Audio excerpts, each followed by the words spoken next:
So it begins. There is a hole in your mind. What do you want? No one here is exactly what he appears. Nothing's the same anymore. Commander Sinclair is being reassigned. Why don't you eliminate the entire non-homo? I see a great hand reaching out of the stars.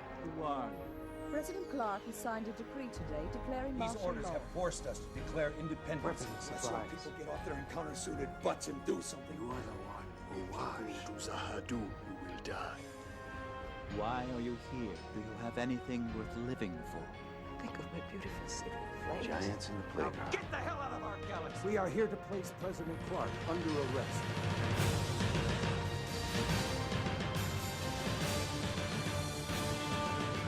Hello and welcome to Chats, a television podcast, Season 6, Chatzylon 5. My name is Alan, and when every day is a risk, cards and dice are no longer appealing to him. It's Magellan. Hey, Magellan from ChatsPod. cards. I still love cards and dice. Yeah, but you like magic cards.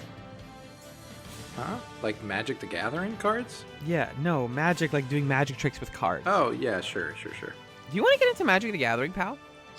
I've thought about it. Okay. People don't know. I don't think I've mentioned this, but I started a part-time job at a board game store. Hell yeah. Just on Saturday mornings, they do like families can come in and do like free play. So I've been doing that. Sorry. Return to the cough. You won't hear any more coughs today. So I've been doing like that family free play block, and after that they have Pokemon card game tournament from 2 to 4, and then from 4 to 6 they have a Magic tournament every Saturday. And so every week I'm like, do I want to get into trading card games right now? And I think back to like all the Yu-Gi-Oh cards I had, and I was like, that was pretty cool to have, but I could only ever really play with my siblings and stuff. Some of the other guys at the store were talking about Yu-Gi-Oh actually, and they were saying that like one of them watched a video where someone was saying that there are some Yu-Gi-Oh cards that have like more than 1,000 words on them. Oh, hell yeah. And that some of them, the font size is like size 4 font or something. That's the only way I know how to read things. Is like size it gets 4 kind font. of sillily Yeah, complex. just all so words. I've always wondered how Magic compares to Yu-Gi-Oh in that sense. Magic, from what I've seen, because I have a friend on Instagram who posts a lot of Magic the Gathering memes, and I always look at them and I'm like, that's cute. I'm glad you're having fun. They usually do them in like 2 sentences. It's just like they don't put the lore, or they put the lore in like a single sentence quote at the bottom, but then like the actual card effect is like a couple sentences. They keep that light. Magic seems pretty easy to understand on a basic level, but that I don't have the income right now to like devote to a card game. I think there are like online ways to play Magic that end up being a little bit cheaper. You're still buying decks, but like you don't, and obviously you don't have to keep the space for them, but some people like that. And then I would want to have them. Yeah, just to have the cards. Yeah. When I was visiting you in New York, though, and we were at a board game store, we watched some people setting up for a Warhammer 40K game behind us, and that like completely captured my attention. I was like, I really, really want to get into 40K, and I looked into it, and I was like, oh, this is one of like top 5 most expensive nerd hobbies out there. Mm-hmm. So I'm and not so time consuming. Like you're like painting your figurines and stuff. Yeah, and a friend of mine actually is like super into that stuff and was like, you don't have to do like the painting. And I was like, no, but that's the only thing I want to do. Like I might not even want to learn to play it. Like if a perfect world is I could read the lore, obviously, because I love lore, and then paint other people's units, and then they can go play Warhammer with those. And I'll just paint all units, and I'll be like the crafter. That'll be my thing.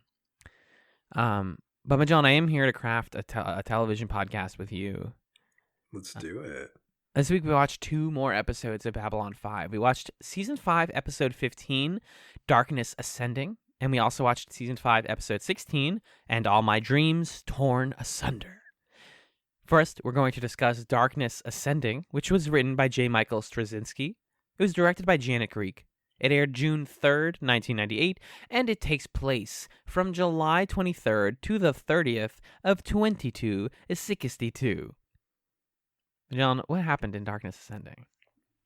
In this episode, Lanier risks his life to uncover the proof needed to implicate the Centauri in the attacks on shipping lines. Sorry, I'm sitting far away. Lise arrives on the station and confronts Garibaldi about his relapse. Alan, what'd you think of Darkness Ascending? This sort of felt like another like section. This whole like chunk of episodes feels like they're all connected really well. And this felt like a part 2 or like a part 3 to the last couple. So like all of the linear stuff was just like, yeah, you already know Montoya, like you already know what he's got going on. We're just gonna get right into like the reason he's actually here. And then the Garibaldi stuff was like, and now you're watching something that you already known about coming to a head. And so like I think overall the episode is interesting, but it struggles a little bit on its own because it's mostly like building and setting up things. But yeah, I still think overall there's like some great moments in this one. What about you? Yeah, I agree. I think what this episode suffers from is that it can't really create new consequences because we already sort of know what is at stake and what's going to happen by the end of the episode. Like this episode doesn't make the Centauri stuff any worse, and it just sort of moves along to the point that we knew was going to happen, where now everybody knows that there's proof that the Centauri are attacking the shipping lanes, but that's something that we knew we were going to get to regardless, right? Yeah, I think what this episode suffers from is that it can't really create any sort of new consequences. It takes the Centauri stuff to the point where we knew there was going to be some kind of proof. We get to the proof. The Garibaldi stuff, we know that it's going to continue to cause problems, and it does. So we're not really taken by surprise in this episode, but I do think that there are some characterful scenes that happen between different members of the cast that make it a fun watch, even if there's nothing like particularly revelatory happening in Darkness Ascending. Yeah. We were just watching Darkness Ascend. We're watching the beginning of like a lot of catastrophe. Garibaldi actually starts this episode waking up on a completely destroyed Babylon 5. And when he sees the tipped over Zocalo sign, which in hindsight is a little bit of like beating us over the head with the symbolism, is like the bar is what he sees like toppled over in his dream. I'm in that moment, I'm turning into Barney from The Simpsons, and I'm like, shit, dude, they destroyed the bar, Homer. I'm like, oh no, that was you just wanted an excuse to do that. You're right. You're not wrong at all. That's a great one, man. Thank you. Shit, dude. He doesn't say shit or dude. He's constantly saying, "Oh shit, dude, what the fuck?" He does not say that. It's a classic Barney Rubble line. Gumble. Barney Rubble's from the Flintstones. I love that the enemy in his dreams is himself, because of course it is. Because shut up, it's a dream, right? All right, guys. Right. Yeah. It feels like season 5 Babylon 5 dreams are just like, yeah, you know, they're messed up. We wanted to film a fun thing, okay? But the interesting part of his dream is that he wakes up into another dream where Lita is like, hey, I'm not hiding the Vorlon stuff in me anymore. Her eyes are completely covered in white. They're just fully white. And she goes, also, you're not going to remember this. You're going to think it's a dream. And he goes, what? And then he wakes up again. And it's the classic, like, now he thinks this one is a dream because it's Elise coming back like, aren't you going to say hi? And he's like, huh? And that's our cold open. Is that Lita stuff real? Hello? Great question. I'm going to say yes. Right? I'm so scared.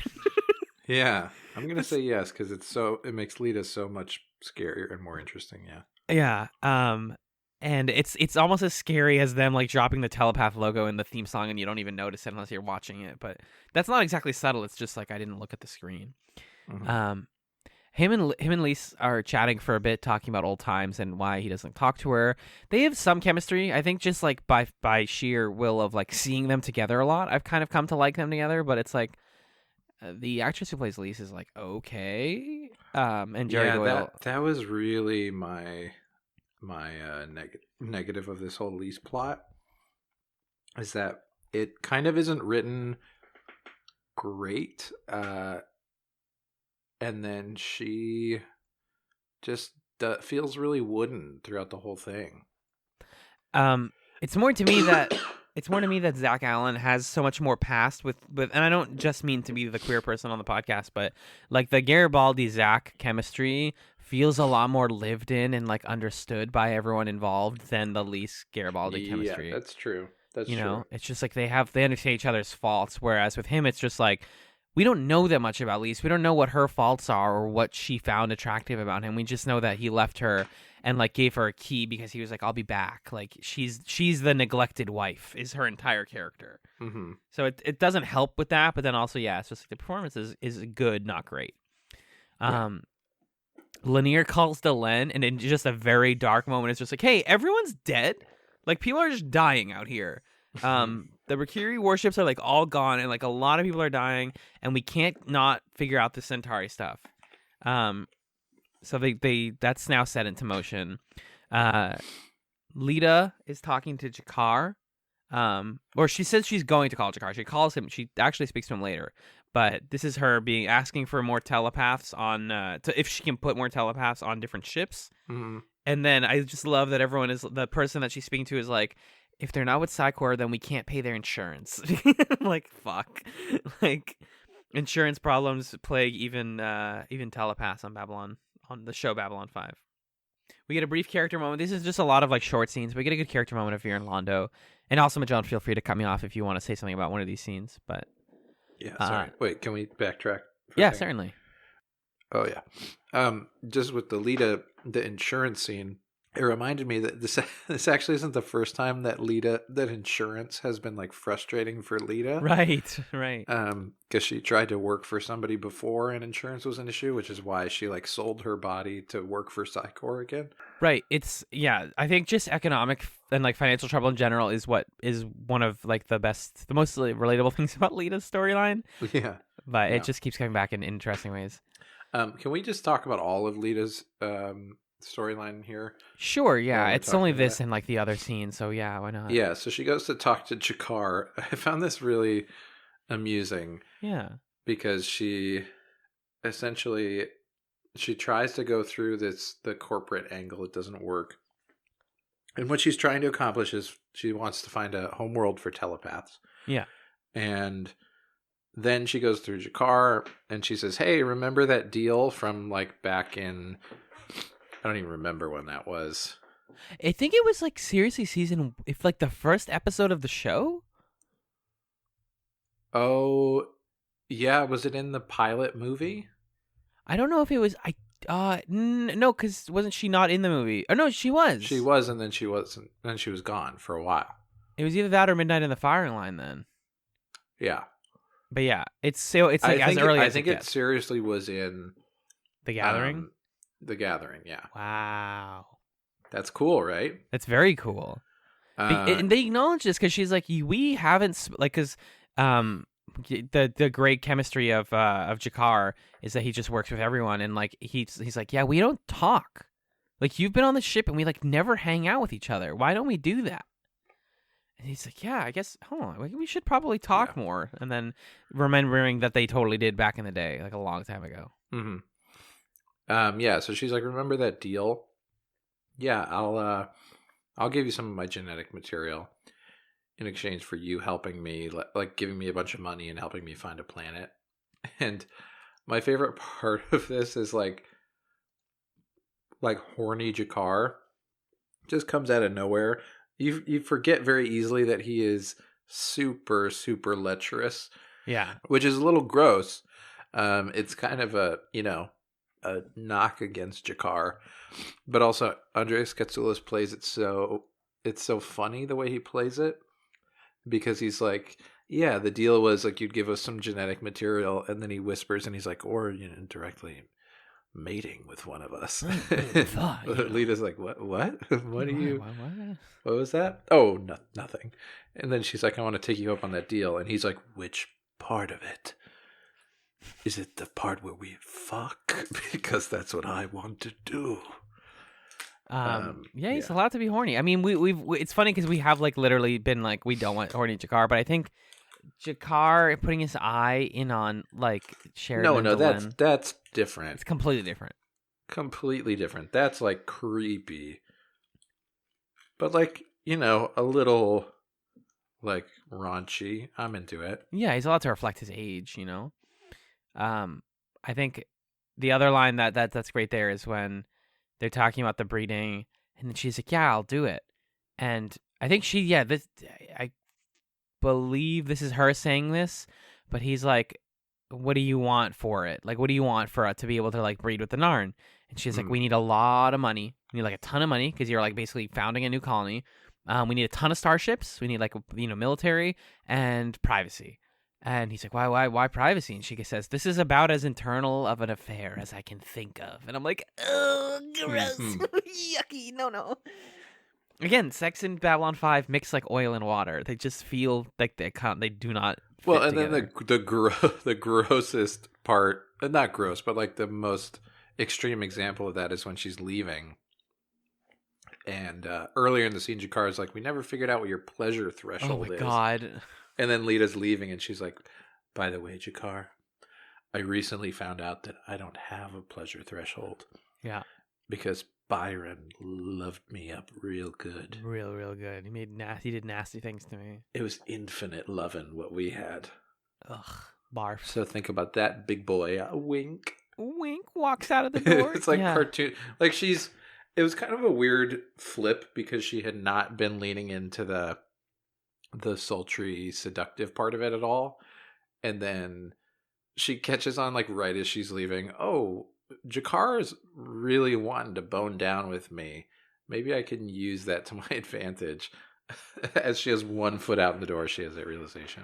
By the way, yeah, I do actually like Lita acknowledging herself as like a sexual human and being able to leverage that in like what she really wants, which is this like homeworld for the telepaths. Yeah, I like that too. It was just funny, the pacing of the scene. Definitely. It's just like, oh, by the way, one more line. Speaking of scenes that recall moments from season 1, Garibaldi decides to take Lise tonight to a fancy restaurant, which careful viewers may remember because Garibaldi mentions that this is where Sinclair invited him and Ivanova when he got engaged to, a long time ago, flame Catherine Sakai. Oh my God, that was so funny. He was like, "Yeah, last time I had drinks here, ate here, or whatever, it was season 1, and we had a whole cast of side characters that don't exist anymore." There was a lot of women that don't matter anymore. That line, it was so funny when he said, "Zakai disappeared like a year ago," or something. Fuck if I know where she went. She's just gone. She died. If you were looking for Catherine Zakai, Resolution, yeah. She's dead. She disappeared. As soon as Sinclair learned that he was in Tilza and he needed to go do his thing, he was like, "Bye." She's left to wander above Epsilon 6 or whatever for eternity. Yeah. I'm just never mind. He takes her to that restaurant, and then this is where I was like, sometimes the Garibaldi alcoholism plot is like really goofy. At first, I was annoyed that the waiter was giving him shit for wanting to order coffee at dinner.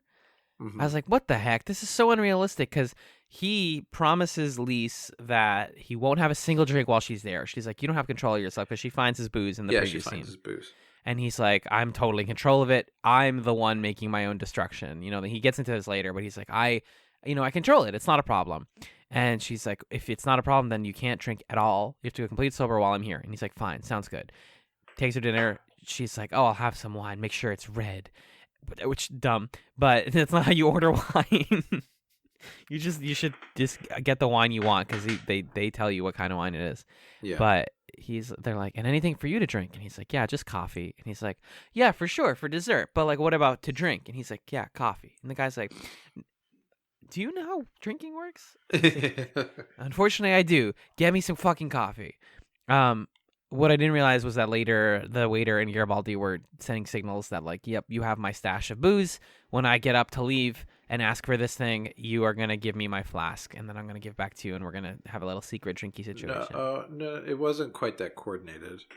Oh, is it just like, "Hey, thanks for that whole thing back there"?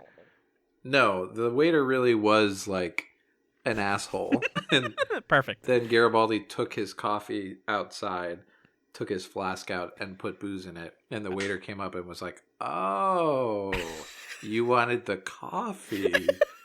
I gotcha. Okay. So it wasn't like a brilliant moment of subtlety. It was a No. really weird waiter. Yeah. Perfect. Because it's just like a fancy restaurant. He's a jerk waiter. Yeah. That's all it was. Fantastic. I really wanted. I guess part of what kind of bugs me about the Lise plot here is I just wanted her reaction to his alcoholism to be more significant. Like it's weird to me that she's the first character who discovers it. Right, because she's supposed to be like everything to him, you know? Yeah. He is like, I'm changing my whole ways.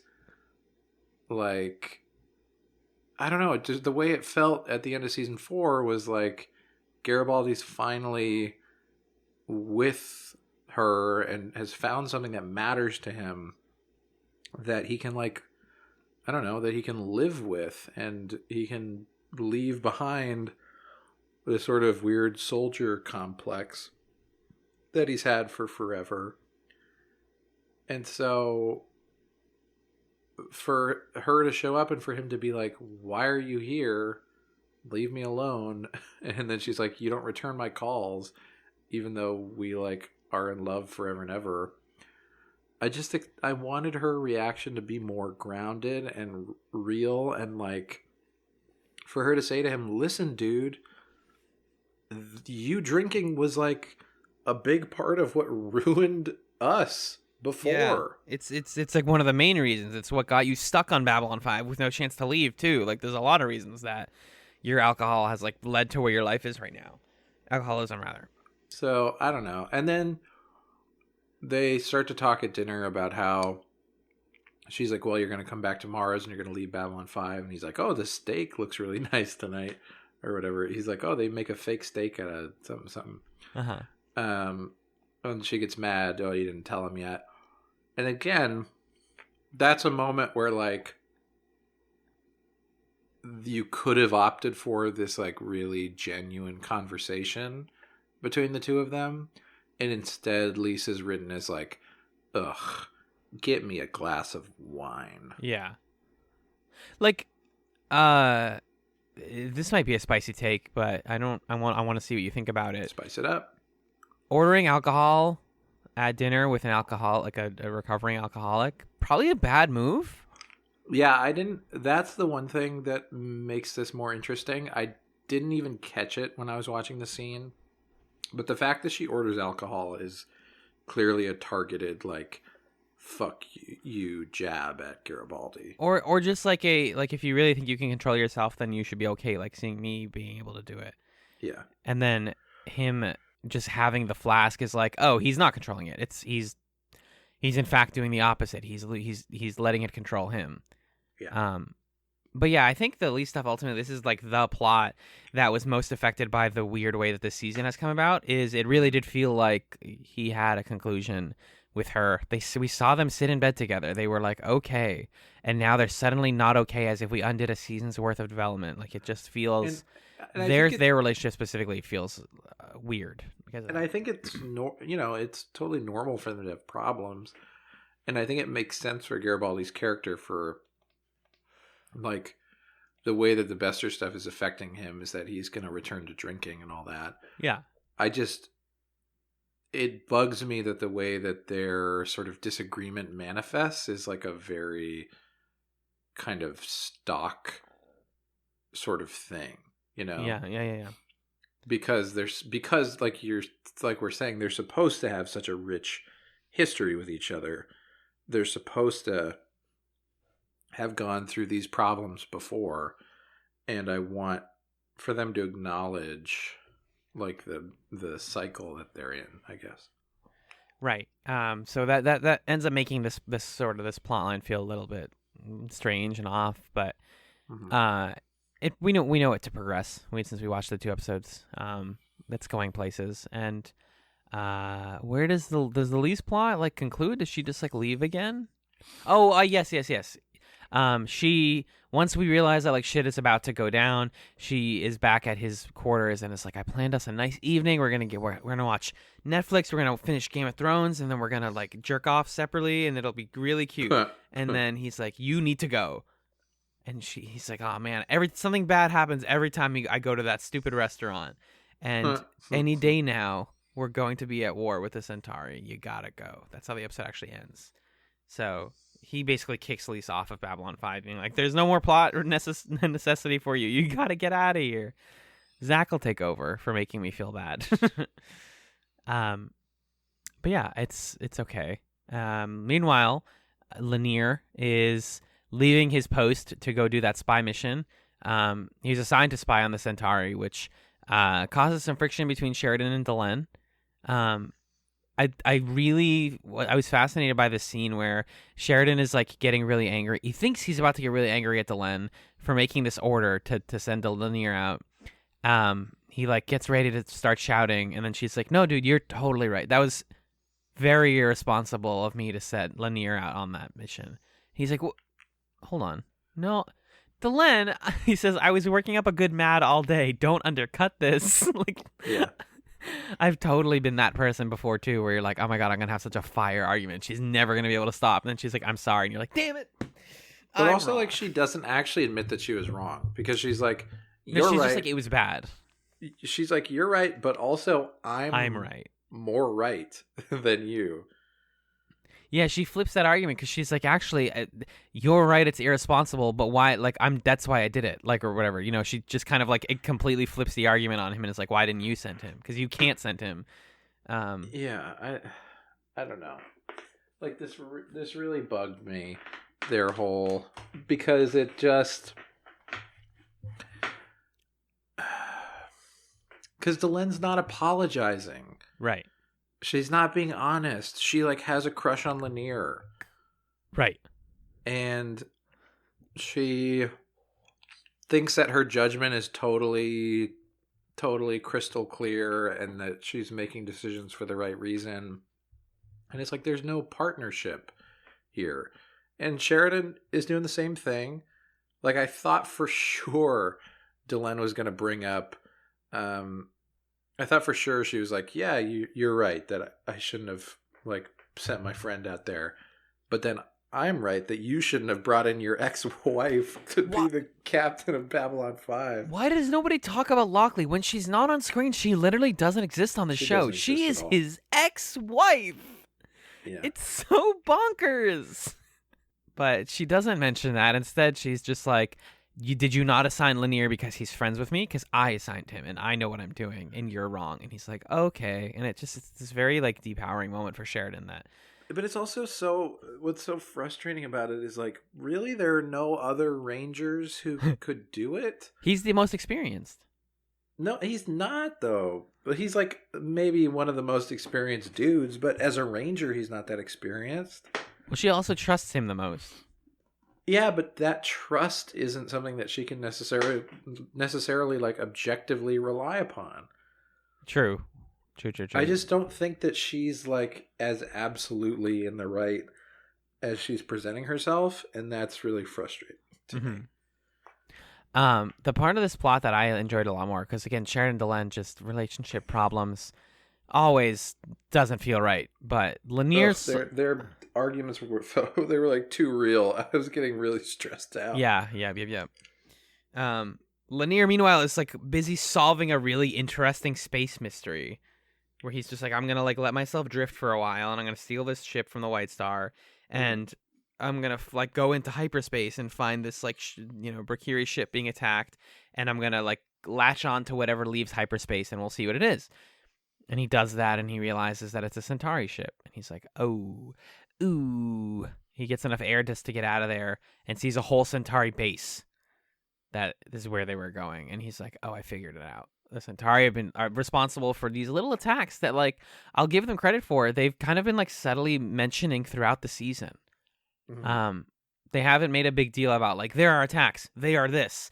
It's like, yeah, sometimes they would just be talking and be like, what's the deal? And they're like, oh, some attacks on like some ships happened. It's fine. And we now know where they're all coming from. So it felt like a really like rewarding moment, even though we expected it for so long. Yeah. You know? Yeah. The problem though is that like Lanier doesn't get back to people for a while. So Delenn legitimately suspects that he died. And we kind of get a little bit of Delenn like getting ready to cope with that. Mm-hmm. Right before he's like, no, actually, Linear's fine. He's going back to Babylon 5. But I kind of liked this moment where she has to be like, oh shit, I kept sending him out to do dangerous missions, and now he died for me. Like her almost having to reckon with that, but then not really because they don't have time for this. Yeah. Also check another box for Delenn waking up in the middle of the night being like, Linear might be dead, and Sheridan's like, it's 4 in the morning. Yeah. Please let me sleep once. I did appreciate at the end of that scene where, like, it could have been like, oof, this is tense, and Sheridan's trying to apologize, but like it's still tense. But then Delenn reaches for his hand. That was nice. I was like, okay. Right. Oh, did forget to mention though, the conclusion to the Jakar and Lita stuff was just he eventually like thinks about the whole plan. Oh, that's right. This moment I have mixed feelings about. That's why I erased it. Same. But he's like, okay, we'll go through with the whole telepath breeding thing on the condition that we get to use telepaths to listen in on ambassadors. Sound good? Seems fine, right? She's like, actually, no. Actually, I have morals, and that seems like a bad idea. And he's like, that was a test, Lita. I just tuned and examined the fuck out of you, Lita, and you were supposed to say no, and now because of that, I say yes. And it's like, Yeah, that was this is such a Jakar thing, though. It totally works for him to be like, I was just playing with you. Yeah. But it just felt like nothing because I'm like, okay, so the result is that yes, the Narn are gonna work with the telepaths, which is great. Linear's So back is on the that ship. it? Are we done with Lita? Like, did we figure it out? No, I don't think so. Okay. I mean, we still either see the homeworld thing happen or we see this go wrong in a different way. Okay. Especially because, well, we know now that Jakar is not going to be like available to hit her up because all communications with Babylon 5 are blocked from Centauri Prime. True. Goal. Delenn, now realizing that the Centauri are responsible for this stuff, is preparing for tragedy. Beautiful, beautiful scene. Again, Delenn, often the source of some of the most emotionally effective scenes because Mira Furlan is a fucking incredible actress. She finds Londo and she starts crying. And he's like, what's going on? Why are you crying? And she gives him a big hug. And you don't see a lot of hugging on Babylon 5, but when you do, it matters. I love a good hugging scene. And she's like, we probably aren't going to ever do this again. I might never get to like be nice to you. And he's like, and it's not only like the sadness of her realizing that, it's the sadness of Londo not realizing that. Yeah. Like, I don't know. I've had like older folks talk to, like the last time I went to Syria, I was, I think 13 years old. And I remember my grandparents saying bye and like hugging me and being like, yep, probably not going to get another one of these. And they didn't. Damn. And they knew it. And I was just like, that's weird. Like, what are you guys talking about? Like, oh, God. You know? And it's not to say that one of these characters is going to die at some point, but it definitely recalled that moment of like, one of you knows what's going on. And so the rest of this episode is just building up to the anxiety that explodes in the next episode where Londo is desperately trying to be like, what the fuck are people worrying about? What did I do? Well, because he's told by the captain of the football team that that's what that guy's jawline makes me think of.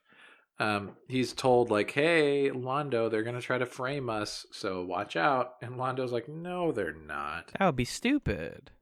Everything's fine right now. This moment's so scary to me too, because he's then talking to Veer, and Veer's like, yeah, so they're doing a meeting?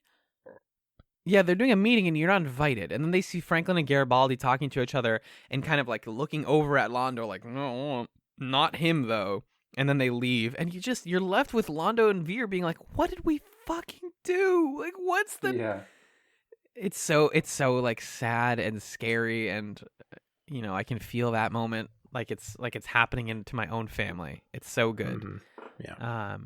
It's not even just performances. It's like, you know, acting is reacting, that whole thing, because it's just other people getting ready for business as usual, and these two are just like, did we start something? Are we mad? Mm-hmm. Should we go there? And then we end on Garibaldi telling Lise. This felt like a very like, you guys had to get a good line to end the episode on, where he's like, tomorrow we could be at war with Centauri Prime. Bum, bum, bum. Exactly. Any stray notes on this one, Magellan? No, I think we pretty much covered it. Yeah. Fabulous. Yeah, it's it's a pretty intense episode that's setting up what I think is going to be some scary dominoes. Oh yeah. Which, if you're in a quiet room, or if you're playing dominoes next to your sleeping dad, then aren't all dominoes scary dominoes? Hmm. You just imagine. That joke is way funnier in my head, I promise you. I liked it. Thank you. So we don't actually have any emails this week, Magellan, but because we're recording early. correct. We're batch recording. So apologies, but do keep sending over the emails. We'll get to all of them as soon as the timeline catches up to us. I wanted to point out that I think we spoke last episode with Pat about Bester and how like whether or not the comic conflicted with what we saw in the episode where he talks about like my parents were killed when I was a kid. It totally contradicts. I confirmed it. I pulled out my copy of the Psychor and You or whatever, and little Al Bester in that story has parents. Like they even have a plot point about like, do I tell my parents that I'm experiencing telepathy or whatever? Like I have these powers. We don't see them, but then like he has to get them to sign off on permission before he can go, and he like tries to go to the Psychor. It's a whole thing. It's all recounted in like the last 5 pages of the comic because the rest of it is just Psychor propaganda. But yes, he definitely references having parents in the comic, like as a 10-year-old or whatever. So I see. Okay, well then you can read that however you want. Maybe his memory was altered, or he just chooses to say that, or to make himself seem more likable. Exactly. That's the read that I had, or just the comics aren't canon. Some of them aren't. Yeah. Right. Fabulous. Well, we will be right back after this brief musical break to discuss And All My Dreams Torn Asunder.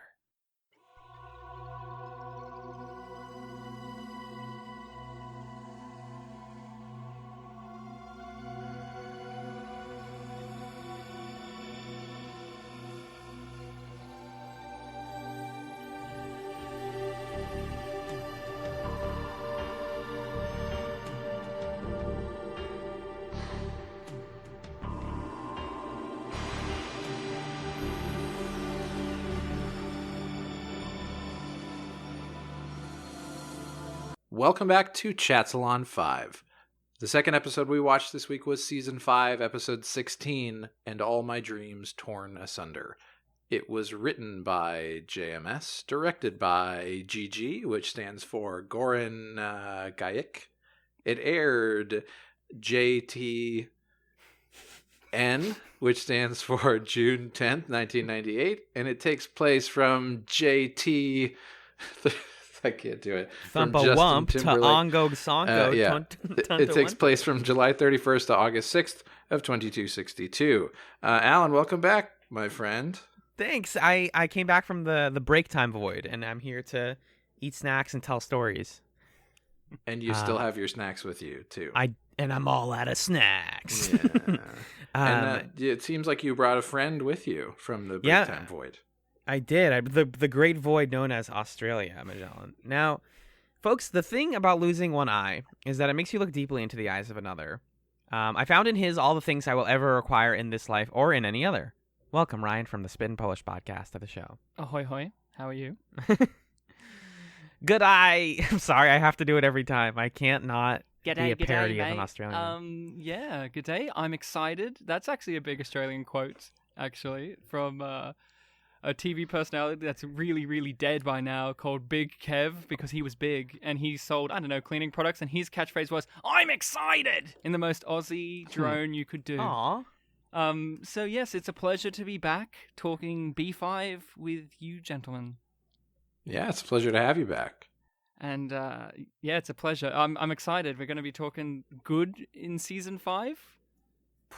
Shock. Yeah, you snuck yourself into the really, really juicy chunk of this season.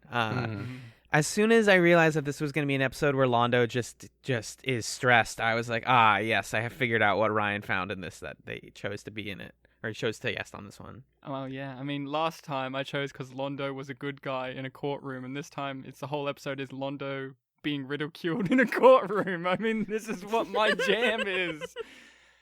And also The parallels are all there. It's true. And also, Zach Allen. What a good boy. I love that guy. Oh my God, I love Zachary Allen. I call him. Zachary, please. He's from the future. So we had been talking before we hit record about you're asking me like what we think about B5 now in hindsight and how much we're gonna miss it or not. Yeah, basically I was telling you like I'm definitely going to miss the show in a big way because I have this good memory of it now. I have all of these like memorable moments, and I think it's one of the chat shows we've watched that has stuck with me more. Like individual plot points have stuck with me a lot more. Yeah. It feels like the right time and right place to be watching it. Like for the age I'm at and where I am in life, it's like the themes of this show matter to me a lot right now. So I'm definitely going to like look extremely fondly back on it. Yeah. Yeah, definitely. It's because like it's a great show, but I always think like, oh, it's kind of just as with so many long chat shows. I'm like, oh, it starts out kind of dumb or kind of bad, but like both of these episodes reference season 1 in ways that made me really fond and want to like almost rewatch some of season 1. I was like, oh my God, yeah, they were like in the like Sinclair was here and everything was simpler back then, and we didn't know how good we had it. Now we're just in Misery Town. As I've said in on the previous episode in emails, I like season 1 quite a lot. It's not, I guess, not a popular opinion, but I like season 1 quite a bit, so I'm a defender of that. And yeah, this final half of season 5 really calls back to the stuff that you had in season 1. Like I said, we have their that diplomatic room where they used to go to actually discuss politics is back, and that was like a staple of season 1 and 2, and now we got it back, and it's like the cruelest way it can come back. Right. You think back to season 1 and 2, and Londo was like the king when he walked into that room. Like he was like domineering and dominating and just so cruel and funny, and now it's just like the saddest thing. Yeah, he's almost doing like kind of a like a parody or like a reunion tour of his season 1 persona, but you can feel that he like just doesn't believe it anymore. Yeah. Oh boy. He's in a rough spot, but to get into the episode, All My Dreams Torn Asunder, Goran Gajic actually notably husband of Mira Furlan, at least at the time. They're still together, I'm pretty sure. Oh, they are? Excellent. I looked it up and they didn't say they were divorced, so who knows? Fabulous. Yeah, I will say, I always try to, this is like the whole reason we note writers and directors and like credit where credit is due, but I felt a directorial touch on this episode that was like different than a lot of other ones. There's a lot of really great like hard cuts and cinematic choices just all over the place. Like they take that meeting room and they do so much with it that you just feel like you're in this space and you can feel the intense like anxiety and tension that everyone feels in that room just from how it's directed and how it's performed. Yeah. It's simple stuff. They just do stuff that you don't see as much. Like in the courtroom, they put the camera like pretty much on the roof pointing down. You don't see that very often in B5. Right. So you're thrown off and you're like, oh, okay. Or like you said, editing, like just random cuts. Like you have a wide shot of Londo turning to point, and then it's like a hard cut to an intense close-up of him pointing at Zach Allen. And it's like, whoa, that's really good, actually. Like you don't see that usually in B5. So yeah, the direction in this one is probably one of my favorites in terms of actual direction and visual and editing in B5. And this one doesn't even have like intense space battles. So it's just like courtroom drama, and the editing and the drama that is conveyed through visual language is really high up. And everything on the periphery of that drama is also, it's what makes the, like, once they get into the room so strong. Even the Dylan and Sheridan stuff, which we'll have talked about and we'll talk about more. But this episode is bookended with the classic Babylon 5 narrative technique of Dylan lighting candles. Her candle is blown out at the end of the cold open, and then she relights it at the end of the episode. And that is basically how you know that shit's going to happen on a B5 episode, is like, oh God, someone's lighting candles. Oh dear. Yeah, sometimes it used to be happy. Like, remember when Ivanova was lighting her candles? And right, it can be a hopeful thing. It's more like, it's sort of like hoping that things will get better, you know? Yeah, there is a lot of candles. But then sometimes good things do happen, that's true. Yeah. Well, but then there was the one time, where Jakar like lit all those candles and everybody died or whatever. Yeah. Didn't that happen? Jakar also had a bunch of candles in this episode when he was speaking to Delenn, so it's all right. Oh my god! I guess he just always has candles, huh? Yeah, he's a spiritual guy. He likes candles. Everyone. That's true. This is a universe in which candles and paperwork still exists. Be happy. Yeah, you're right. Yeah. So as we open, though, we realize how dangerous it is to actually hold a meeting without Londo. And of course, this guy's mad. Everyone is like, yeah, we're going to the meeting. We're going to the meeting. All right, well, everyone's going. Here we go. And Veer and Londo are just like, wait, what? Are we not? We're going in, right? And Zach has to be the guy who's like, Londo, you're not allowed in here. And he's like, you cannot hold a meeting without one of the members. All that means, like, it's a bad idea, because all that means is, yes, they're going to be talking about me. They're going to put me out of something or turn against me.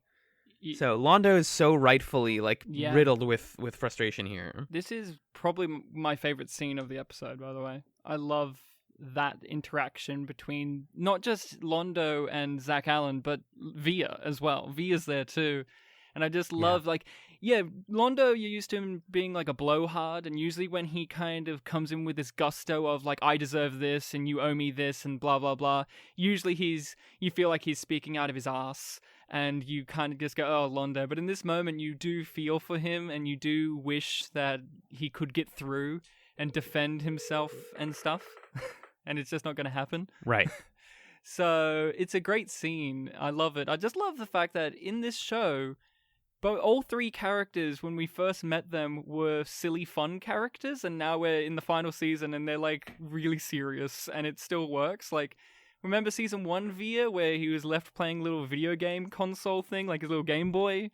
And oh my gosh, yeah. Remember the early days where you guys didn't like Zach Allen too much because he was just like some guy who was just like goofy, just generic cop.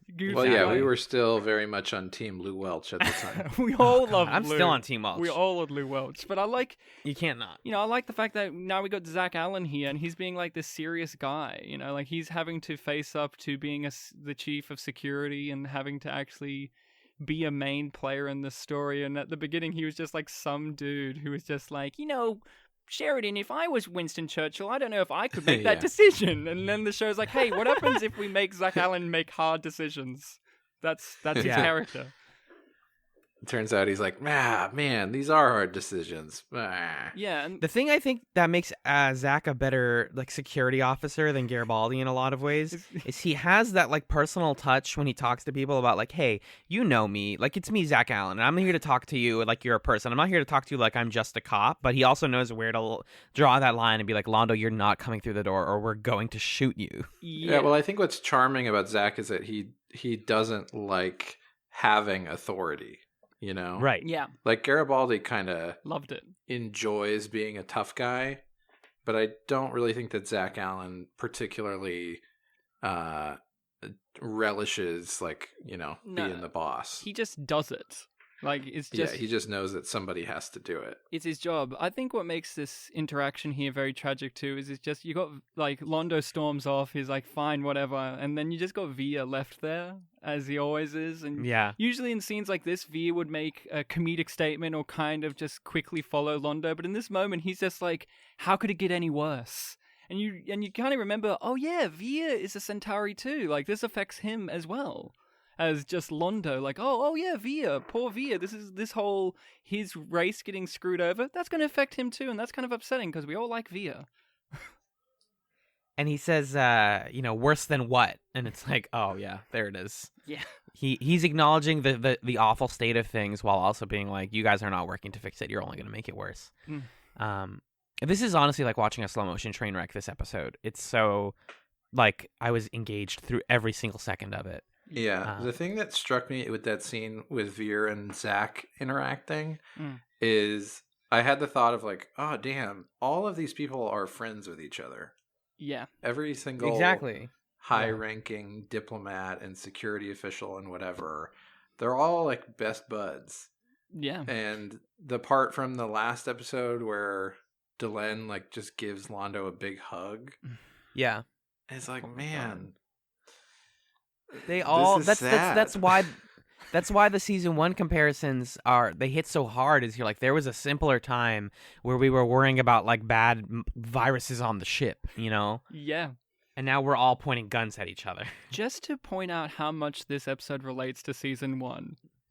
In the courtroom, one of the alien ambassadors that's in the front row is that race that was into TKO, like in TKO, that was into the fighting.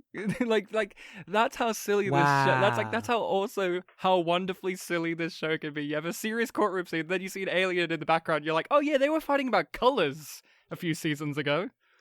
Right. And now they're like big players now. Like the Drazi are huge players in this. And you're like, oh god. I can never forget the color war stuff, because every time the Drazi are like, we deserve fairness, and I'm like, you guys fight over the color of your sashes. Same people, same Drazi, you know. But another really like fascinating scene is and I actually had to pause for like 10 minutes to GIF this one. I have the GIF is on our Twitter at ChatsPod, but Franklin is describing to everyone how the eyes process the light spectrum and how different eye patterns can tell you which weapons are used on which aliens. This is so interesting to me as both like a techie nerd and also just like someone interested in crime and how these things are figured out. Because he concludes that the Centauri weapons are big and brash and they're all explosive. Yeah. And evidence of theirs was found everywhere because they don't leave light patterns. They just blow things up. Well, they do leave some light patterns, but it's like, there's also explosive burns on the bodies as well as the color pattern matches. So it's like, the Centauri, it's pretty much them. I believe it's at this point, though, where Londo comes in and is like, hey, here's all this evidence you guys have. Here's all this stuff that tells you why you should kill me. Nobody ever asked me what I think about this. You guys are you're about to start a war with my people without asking me, like, my side of the story. Well, none of this means anything. Yeah, well, actually, before that, I think one of the great things that this episode does as well is you have each person enter Londo's room to give him evidence that they've gathered, and then you have Jakar come in to kind of give, like, he thinks Jakar's going to come in to give evidence because he, had witnessed all this stuff and you're going to be a witness, but him and Jakar actually have, like, this great little dynamic to bring him into the thing. And it's just like, you guys were saying in one of your episodes previously, like, why didn't Jakar just tell the council everything that happened at Centauri Prime? And that kind of comes back in this conversation. It's like, I saw this stuff, but it's like, it's not my place. Jakar brings it up to do this. This is your people, and they're trying to have this tender moment here, but Londo's still Londo. He's like, don't tell me how I felt about this. And you just have like Andreas Katsoulis just delivers this great line when he's just like, he's been asked like, why are you here? And he's just like, I came here to tell you. And you kind of hear like he wants to tell him something else, and then he's just like, that you're wanted to come to the meeting. Like, it's just like, there's still that barrier between those two guys that is still there, even though they're pretty much best friends in the universe. They still have that barrier there. And so then is at this point that Londo brings all of that paper to the meeting room, to the room, and like says like, none of this matters. This is a joke. Yeah, he throws it in the air, and I think I posted some of those like me on Fridays at 4:59 p.m. It's just like, it's such a beautifully like centered shot too. Speaking of the cinematography, where it's just like, here's Londo, here's all the papers, and you can just watch, if you really pay attention, you can watch Jakar in the background like panicking, and he's like, no, come on, that's the only thing that is real in this courtroom right now. Please don't. And it's a gorgeous shot, because then you cut and you have him. And it's kind of slowed down, like a slow motion effect, or like they've slowed the frame rate of him turning to look at Sheridan, and the papers just all falling gracefully like behind him. And it's like, and then Sheridan just looking at him with like this stern look of like, fucking Londo kind of look. And it's just like such beautiful cinematography for what could have just been a simple scene of Londo being typical Londo. It almost looked like a music video a little bit. Yeah. Like we were about to bust into some sort of like R&B jam or something. Yeah, it's like a Prince music video. Like, here's the doves come in. The doves. Right. All the papers turn into doves as they fall gently to the ground. But it's true, none of it means anything. And then they're like, what does mean something is this literal footage from the previous episode that Lanier took. Our good boy Lanier. Our good sweet boy who's doing his damn best. Oh yeah, he's a good boy. He's always good. Because that's a big plot point where it's like, oh well, if Lanier said it, then it must be true. because he's a good guy. Yeah, no one has any reason not to trust Lanier except, I don't know, Sheridan probably, but he doesn't even know that he shouldn't trust everything Lanier says.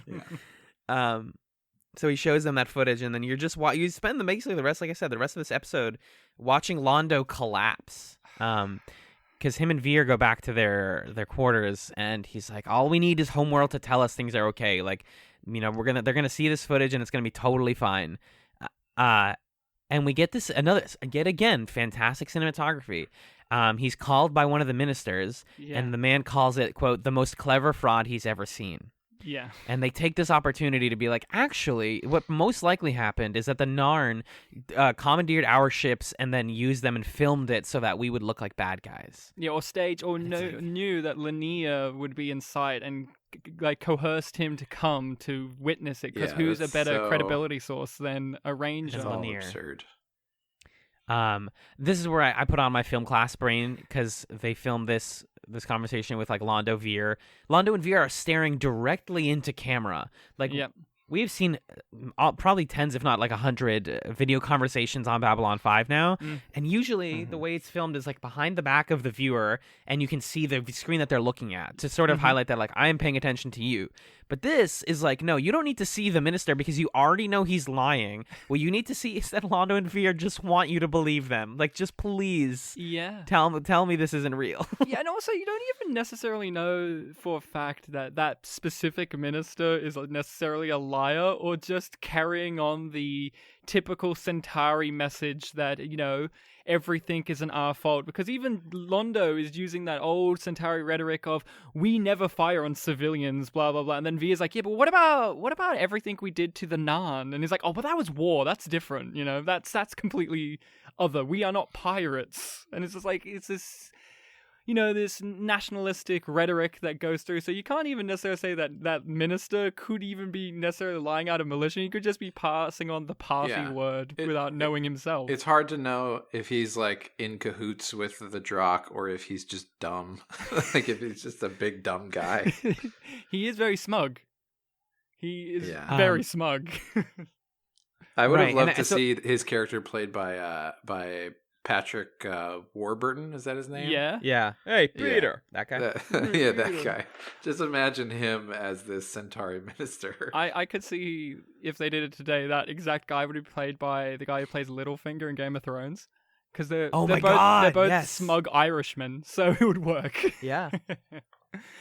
The most clever fraud he's ever seen. I can't even do his type of accent on that show, but he has a lot more of a nasally. Yeah. I mean, you should hear him on The Wire. He's super different on The Wire. Oh, actually. Yeah.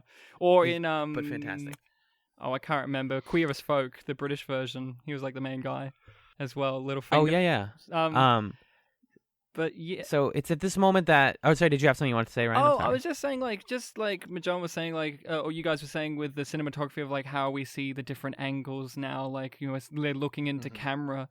This episode, it's got a lot of interesting direction, and all of it's pretty great. Like, you have moments like, every time people come to Londo's room, you have Veer just in the background, and he's like, looks tiny and insignificant, and like, you know, it's like the way that they frame everything in this episode cinematically, like from a visual standpoint, is like really interesting and breaks the conventional things that you've seen in Babylon 5 without being breaking of the show's visual language in general as well. So yeah, you know, this episode visually cool. Extremely, yeah, and like what I was saying earlier, it's not just like them wanting to believe whether or not that fact is true, but it's Londo and Veer being like, come on, like, this narrative can totally paint us as the bad guys. We are pleading to you, the viewer. We're trying to engender empathy in you, the viewer, to believe us, and you know it because you've watched what happened. Like, the great thing about like the way these stories work out in like the TV format is it's this dramatic irony where, like, we know the truth of who ordered those attacks and why the minister doesn't want to talk to them and all that stuff, but they still feel like, oh, people don't believe us. People just think we're bad people. Like, we're objectively bad guys in this story. So they're like begging you, the viewer, just like, please, like, give us a shot. Yeah. It's in this moment though that Londo makes, honestly, one of the most difficult decisions of his career, I would think. Because so much of it has been like him striking at opportunity, and this is deliberate. Like, him choosing to leave the ISA is specifically like, I'm gonna make things worse, but I have to.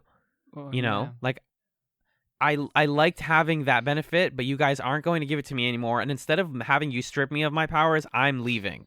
Yeah, and Sheridan's like, Londo, you can't just walk away from this one. Oh, how funny! I thought I was. Just like he's already gone. Weird, I am. Too late, bro, and just leaves. Yeah, he says anyone who shoots on his ships is actually starting a war. It's it's pretty much the equivalent of like, you're fired. No, I'm not. I quit.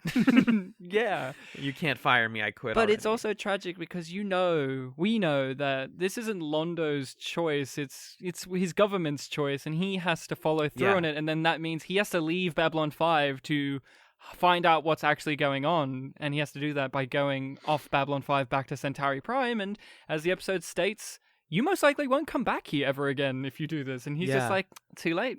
I'm already going.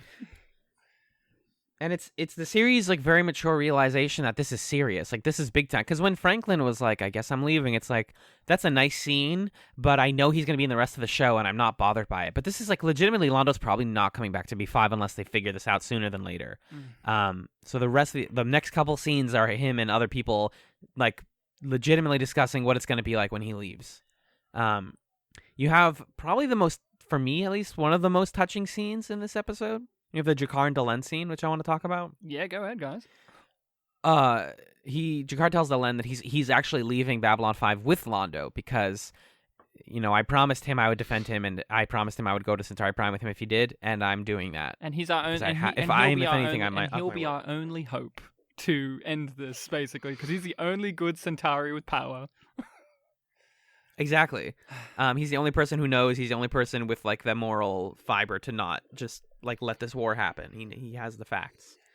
And then just it's the charming like niceness amongst tragedy and sadness that really sells all of this stuff between Katsulas and Furlan, because they're talking about like, oh, I even booked the seat right next to Londo on the plane.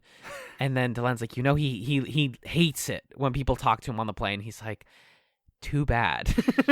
He's like, I know. He's like so giddy. Like, I know, I'm doing it anyways. He's planned this out. Like I know what I'm doing. This is gonna be fun for me. It's like, monster. This one's for Daddy. This one's for Daddy Lizard Boy. Yeah.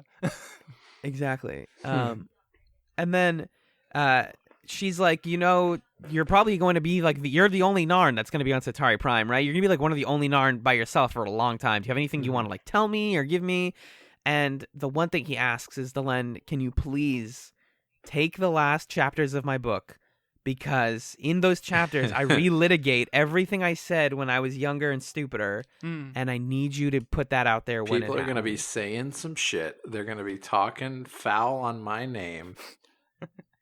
Publish my manuscript. I need to write my New Testament here. Yeah. She says, Jakar, have I ever told you that you're one of the finest writers I've ever met? Which... I don't know why that line broke me. It's because she's just such a good actress, Yeah. And I don't know if you guys remember, it calls back this scene. It calls back emotional beats for me of when her and Jakar talked about how she let his people get sacrificed for the greater good, and it's like that kind of dynamic where they're both very respectful and loving of one another, but there's a tenseness in between them. And in this scene, that intensity is no longer there. It's more like just pure understanding of one another as individuals at this point, like just pure respect. Yeah, and just Jakar, like literally Jakar and any character he's saddled with have great dynamics. He's like it's like you guys talked about how like Marcus was great because any character, like when Marcus was good, he was because he was paired up with someone, and he always was good when he was paired up. That's Jakar as well. Yeah, 100%. You can give Jakar any pairing in this series, and it'll be brilliant and heart-wrenching. Yeah, like King Arthur. True. Yeah. Very you're true. Right. He's the best thing about that episode. It's true. And he drops that line. And season 5 has been a beautiful bounty. A what? Roller coaster. A roller coaster for certain, but also a beautiful bounty of like quotes from me to use at the start of the episode, because that thing about the losing one eye makes you look deep into the eyes of another. And in yours, Delenn, I found all the things I will ever require in this life or in any other. And it's like, oh my god. Damn, buddy. Everyone loves Delenn more than Sheridan loves Delenn. Yeah. I mean, Because we've had creepy guys being like, "I can't wait to see you naked," and we've had nice people being like, "I'm sure you are like your smile," like the two guys, like the two engineers episodes, Yeah. who are just like, "Oh, Delenn makes all my like looking at her makes all the problems go away," and you're like, well, in Sheridan's defense, he's having to deal with terrorism, as he calls it in this episode. Not just. Yeah. Just not just aggression, terrorism. Huh.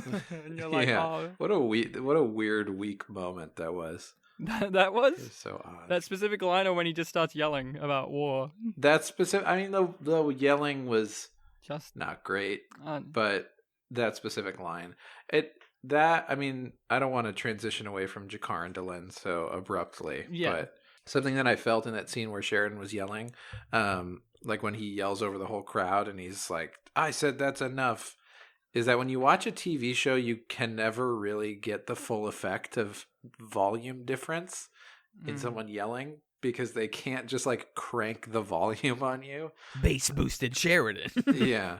Like it all has to be kind of equalized. So it just sounds like normal talking volume, but somebody's mad. I mean, in defense, they at least try by having the music cut out as soon as he does it, and true. That's true. It's, it's you can do what you can do. I look, I didn't mind him yelling. I think Bruce is a good yeller, a good shouter, unlike Jerry Doyle. Yeah.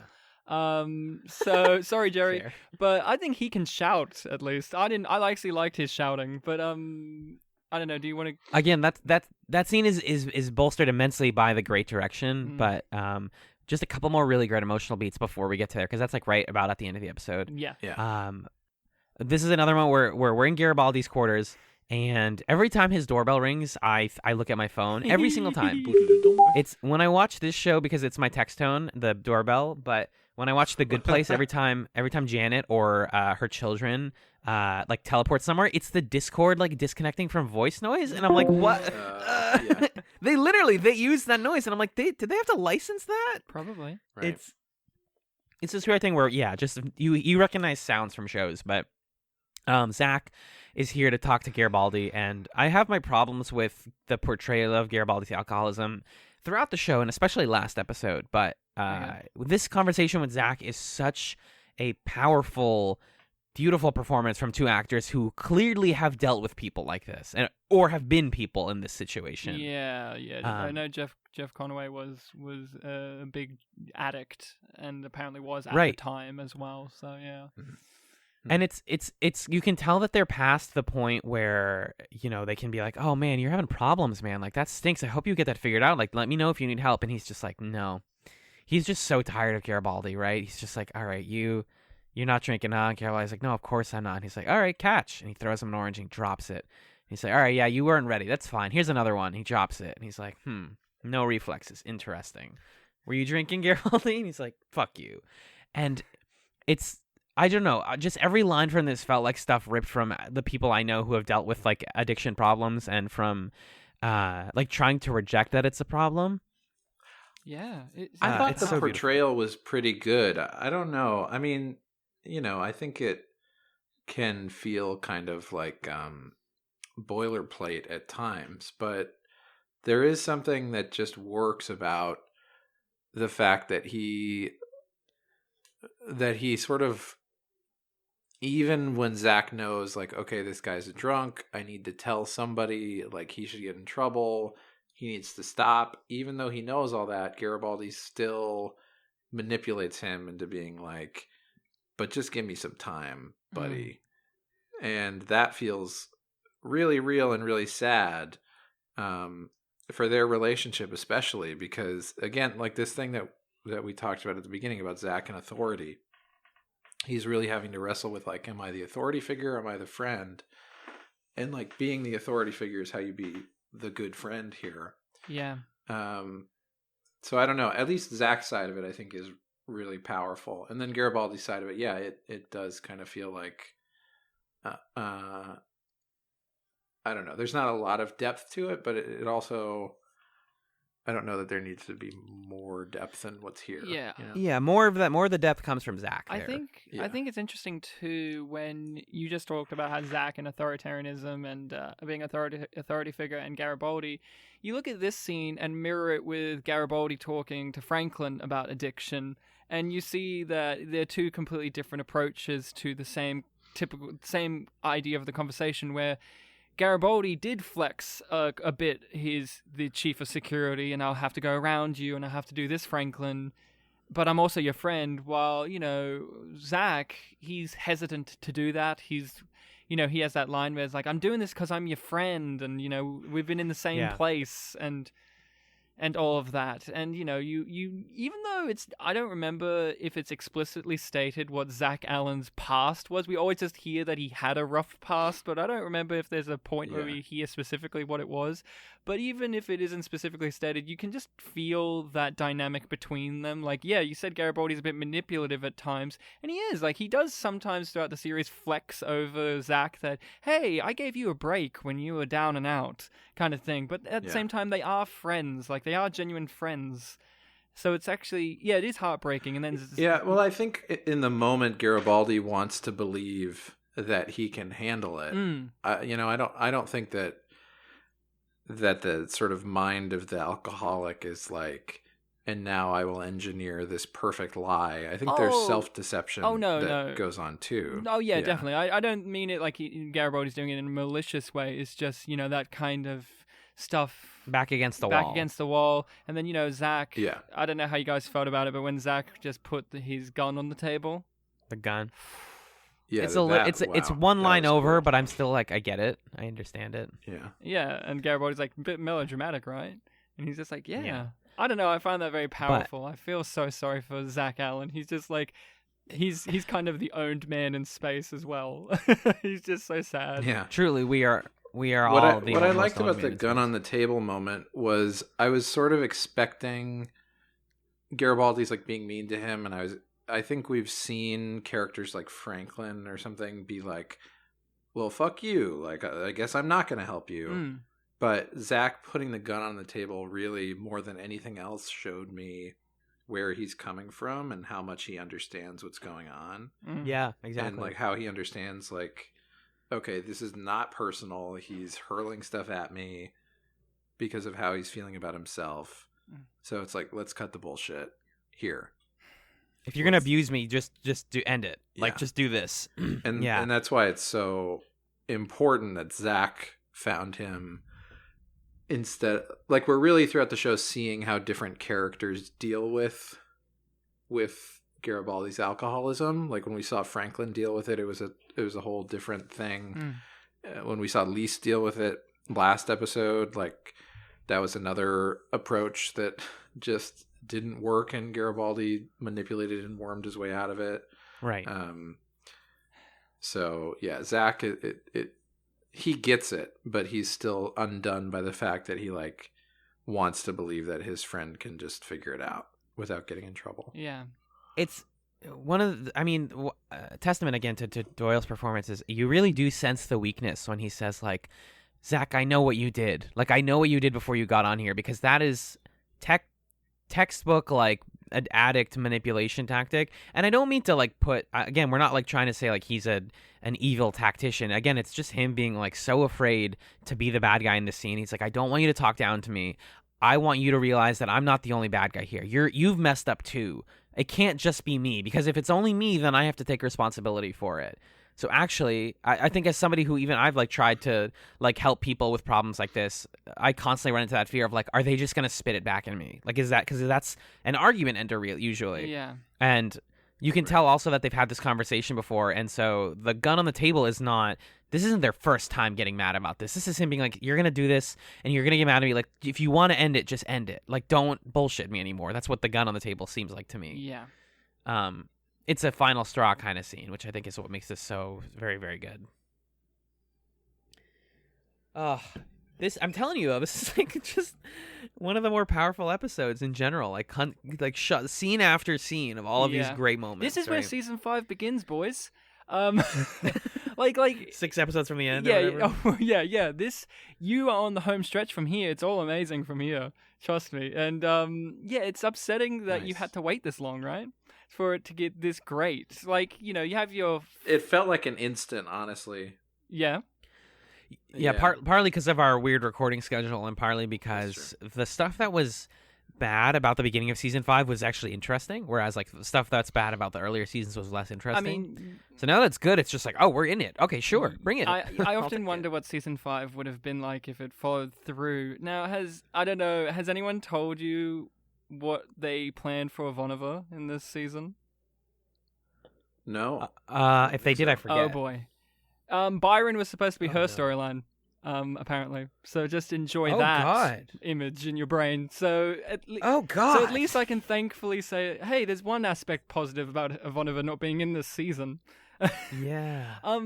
No, this episode's very great because it keeps it to the few characters. Like, it is just Londo and Garibaldi's story, both of their stories, and then like you said, it's bookended with Sheridan and Delenn, but it's like, these figures all just falling into absolute despair and collapse and like trying to do things and failing, and it's just it's truly tragic. And that all these screw ups in this particular scenario are going to lead to intergalactic war again.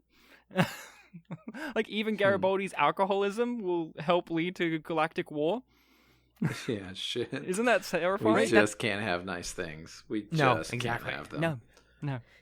Since season 1, and that's why Zach originally comes to talk to him. He's like, Garibaldi, you're seriously drunk when you like have war at your fingertips right now. Like, you could help stop this if you just took a second, man. We could be fine.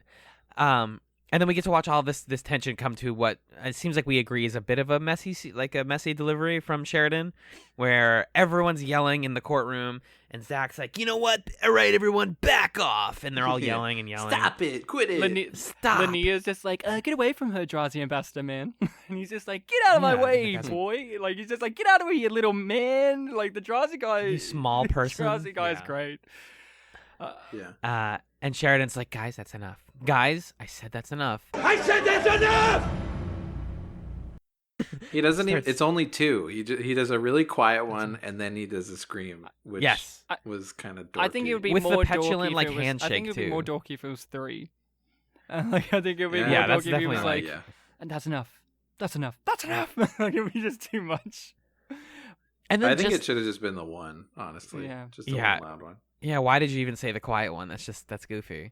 And he's basically like, this is all completely foobar. Like, this, you guys are bad. I'm bad for thinking you guys could work this out. You wanted a war. Well, you got a war! He basically gave you the season recap of every season of Babylon 5. He's like, we talked about peace.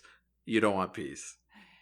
Babylon 5. Yeah, this is the trailer lines. Like the for the 5th season, you put this in the trailer to entice people, and then you cut it with some goofy scene as well, just to be like, oh, everything's fine. Like, it's like, you want a war, you got a war. Also, Penn and Teller is in this series. Yeah, well, you cut it with like the part towards the end of this episode where Londo's like, he wouldn't dare imprison his own prime minister. Cut to that was slam. amazing though. Yeah, it's all in this episode. This line would go into the opening sequence right after. There's a hole in your mind. You want a war? You've got a war. Yeah. It's Boxley. I have it paused right now on his face right after he says it. He just looks like he took a fat poop. Can I just? Boxlater brings it. Oh, he does deliver. Like, I don't think he's delivering it weakly. I just think it's just such a, a scene. Like, this is a scene that's been written. Which is unfortunate. Yeah. I mean, Babylon 5 can have many scenes that feel written. Like Jakar, he doesn't sound like a normal person, but it's because that's the character we've enveloped him so much, and Andreas Katsoulis knows how to deliver those lines that are so Shakespearean. Can I just say, in the Garibaldi scene, just to backpedal a bit, I love the fact that they clearly got the bowl of oranges from Sheridan's room to bring it into Garibaldi's room just so that we can necessitate this scene. To throw them around. Oh god, the infamous oranges. Because have you ever seen Garibaldi eat fruit? Don't think so. Absolutely he would be eating that fondue thing that he needed all the ingredients for. Yeah, why wasn't Zach Allen throwing paintings of Daffy Duck at him? He just throws a hot bowl of banya kauda at him. It's like, catch this. He just shoots him in the back like in season 1 that happened. He's like, catch this. Ow, my spine, not again. Give me that life draining machine. I think the other thing that makes that Sheridan's...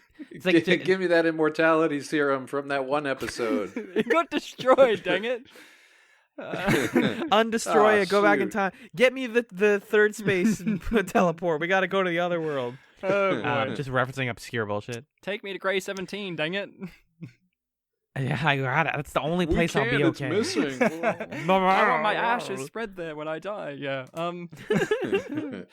No, just the last thing to say about the Sheridan scene is like I agree. It's intentionally like Sheridan is snapped. He's a little bit petulant. He's a little bit just tired. He's clearly tired. He hasn't slept properly. You notice how many times this season Delenn has woken up in the middle of the night and Sheridan's like, I was thinking the same thing. Like towards the end of this one, he's like, Delenn, what's wrong? I mean, don't you feel sorry for him? He has to sleep. He has to sleep on an angle now, and now he's being kept up all the time. Like poor Sheridan. He's really putting in the effort to get sleep, and she's just like, I gotta light a candle, man. Candles, my thing. And the other like directorial touch that I loved was when he's yelling. Like I said, they're just cutting back and forth after like every line from 2 different angles. Yeah, they're doing like jump cuts to either side of his face. Yeah, I guess just to really heighten like the this is like fraying at the edges. Yeah, I thought that was cool actually. Yeah. I'm sure if you got footage from both camera reels, you could make 3D out of that probably. You can cross your eyes and do it. He's just looking right at you, screaming at you with that goatee right up in your face. Yeah. You can actually, it's actually they're working on this. You can pay to have him say whatever you want. Oh, good. So right now he'll say, we were talking about getting a salad. You don't want a salad. I'd love that. You want Wendy's? We're getting Wendy's. I'd want that, but for Londo. For sure. Your Londo voice app. That would be great. Yeah. Speaking of Londo, we get a slightly funnier scene, but this is like again darkly comedic, where it starts with once again Londo and Jakar are sleeping in the same room. This time, Jakar is sleeping at the end of Londo's bed horizontally. Yeah, we've cleared up any ambiguity about what the sleeping arrangement looks like. It is the most adorable thing you have ever seen. I mean, we had the bit before when they first arrived onto Centauri Prime, and the minister's just like, it isn't allowed to walk around here. It's like, he's not knit for a start. Right. It's like, oh, it must be a burden for you. And then Jakar's like, yes, it is, but I come to deal with it. Just being typical Jakar. And you see the echo of that again here, where they go outside in the middle of the night and they talk to the minister, and they're like, yeah, we're putting Jakar under arrest. We'll put him in I can't believe they say we're going to put him in the nice prison until we figure out what to do with this. And what's so brilliant is not only that, it's once again the minister just being an absolute fuck, but Jakar, if you look really closely, gives Londo like this tiny little closed lip smile when he's told that he's being put under arrest. Like, yep, I did expect that this was going to fucking happen. Were you surprised, Londo? No, you weren't. Great. I mean, how could you not be surprised when you walk onto Centauri Prime and there's just like thousands of warships flying in the air and you're the only Narn? Yeah. That composite shot would have been another good cinematic moment if it didn't look terrible, CGI-wise. It's 90s. I mean, yeah, for sure. It's like they did a good shot, but it's just composited weird. Yeah. Then you get the like very sitcom-y cut of Londo being like, nobody would be so arrogant as to imprison his own prime minister. Cut. Might as well cut to like the noise of a prison door locking. It did happen. Yeah, that did. And then you hear laugh track. Yeah, exactly. Yeah. What a day. It literally did. It was the exact sound mixing and cinematography of a comedy show. Where it's like close up to close up, zoom out. We're in the cell. Do you find it great that in a show like this, in which one of the 2 characters in that scene is responsible for space genocide, that you can still have a comedic scene like this? Yeah, you gotta love it. Right? Like, it feels real. It feels natural that you have this scene, and you're like, yep. Oh, they're dynamic. Just him being like, shut up, you. And it's like, I didn't say anything. I didn't say anything. Well, I didn't say anything. And then ends with Great Maker. Sometimes I feel as if I don't understand anything anymore. And again, very like odd directorial choice. We zoom in on the moon above them, which then transitions to yet another candle as Delenn is lighting the final candle of the episode. I think it's just a callback to when he was on Centauri Prime last time, and he was like, "I don't know what's happening up there with our ships," and it zooms out up to the moon. Oh, to the Centauri ships, and they're like attacking each other. Yeah, space. So I think it's just maybe a mirroring of that, because it's the same idea. Yeah, of, I don't know anything, and I'm the Prime Minister. Yeah, right. And we get our final scene of the episode where Delenn laments the petty fights of men. She says life is precious and unique. We only get one shot at it. Why we're always going to mess it up, though. I wish that we could stop messing it up. Let's hope for something better as we embrace for maybe the biggest war of our lives, except for the one where it was existence at hand. Well, it's different. It's a different scale. It's more personal now. They're not versing. It's so much more personal. Versing old gods. They're versing their friend. Totally. Right, This feels so much more powerful and affecting than anything in the Shadow War, to be honest. Although I do miss Mr. Morden every now and then. I miss that cheeky smile. Oh, always. That cheeky bastard. This certainly feels more like unnecessary, right? Like that's how this war feels. When Sheridan's shouting about it and he's like, "You have a war," I'm sure his feeling is, why? Like, this doesn't need to happen. And it wouldn't have happened necessarily if Garibaldi wasn't drunk on his ass and didn't receive the message, which we didn't talk about either. And it wouldn't have happened maybe if Londo had said something about, like, hey, something weird's going on. Yeah. Like, this really is, there's no... Or if Delenn was like, hey, remember the Druck? Yeah, right. There's no... Well, there is, like, a primeval evil, sort of. But, like, there's no primeval nemesis or god. There's no, like, malevolent dictator backed by a bunch of telepaths. There's just, like, some people who are mad that their ships got blown up. Yeah. And we're all a little cranky. And Sheridan's like, fucking, come on. This really, again? Well, I'm not the type to get too into, modern warfare and whatnot, but it's kind of like, you start out the show with your typical, like, black and white, this guy's good, this guy's bad. Like, the Shadows are literally spider people. Of course they're evil. And then by this end of the series, terrorism has broken out from the Centauri, basically. This pirate warfare in which they're killing civilian targets and all this kind of crazy stuff. And now war is a lot more murky and grey and hard to define anymore, which is kind of neat. But it's unfortunate because it's our favorite boy Londo. Right. It's fascinating because on one hand, like, I think war starting on a miscommunication kind of a little bit misses the point of, like, how wars mostly start. Because yes, on a basic level, all the flaws of man are, like, people not communicating properly. That's, like, what every story is about at its core. But the wars truly start for reasons.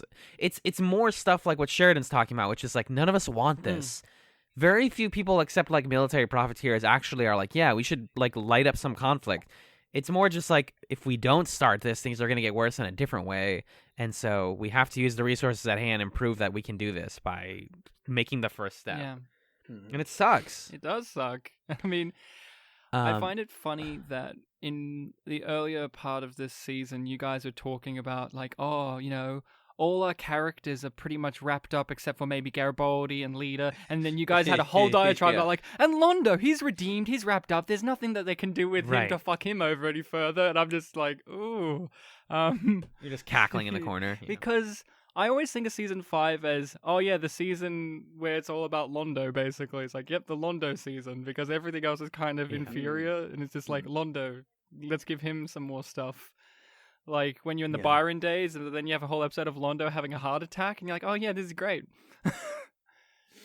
But, yeah. I wanted to talk about the sort of implications of this final part from Delenn, because Babylon 5 is so concerned with religion, and one of the cool things that she talks about is, like, because she's comparing humans, and they're just people to candles, and we all get a light, we all get the single one. It's very easy to snuff out. It's also easy to spread its ideas, and...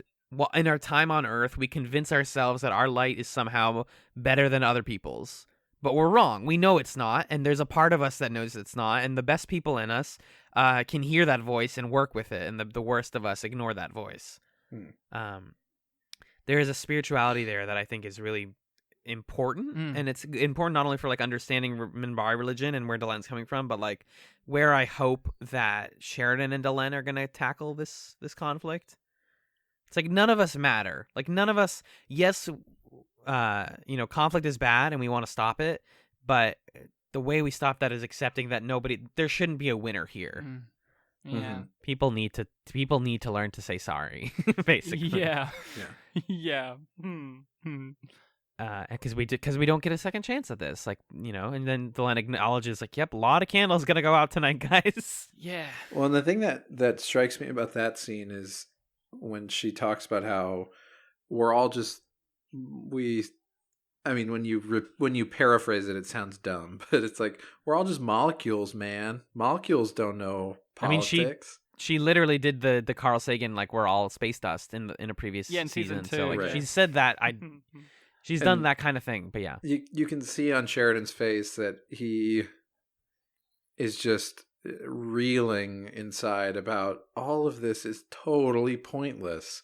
Yeah, everything that's happening is so pointless, and I'm tasked with defending an alliance that is itself like a kind of a shell or a ghost or a joke of an alliance. Like nobody wants to be a part of it, but like I have to defend it because I have to, I guess. Yeah. And now I'm going to send people to die because I think that this is important. Because I made a promise. But it's barely existed and it's already falling apart. Like he's just like, ugh. Yeah. Yeah, I don't know. Like that is interesting stuff, like for Sheridan when you describe it that way. But you guys in your previous episodes, I haven't heard the latest one coming up, haven't been too wrapped, it seems, with that kind of aspect of Sheridan's storyline of things, because it's been kind of like, for me, I think the problem is it's weird because it feels like it's in the background, yet it also feels very prominent in the show. Yeah. Because you're distracted by, it's Byron time now, a character that we've never met before. Or, hey, let's have an episode all about Mr. Bester. And you're like, okay, right. I mean, I like that episode, but like, okay.